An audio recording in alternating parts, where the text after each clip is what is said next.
So my roles will be, or are, some have already started. One is to do the design, which I will be doing with Fiona Rigler. Yeah, so we've already started with that. But we imagine that there's definitely two very different images to go along with that particular show. One is the very austere castle of grandness, which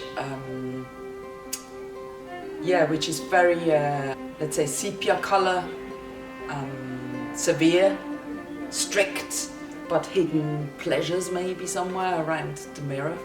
And the other side will be more the very colorful and joyous place where, do we call them Earthburgers? The people who Snow White will meet in the woods. Their community, which will be very colorful and playful and full of joy, hopefully. So to have the two contrasting places. We started, when did we start? I don't know, a few months back, but of course we all have other things to do in between.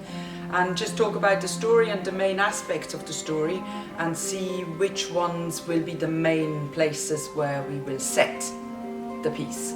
And so that's where we kind of came. One is set in the castle and the other one is set in the woods.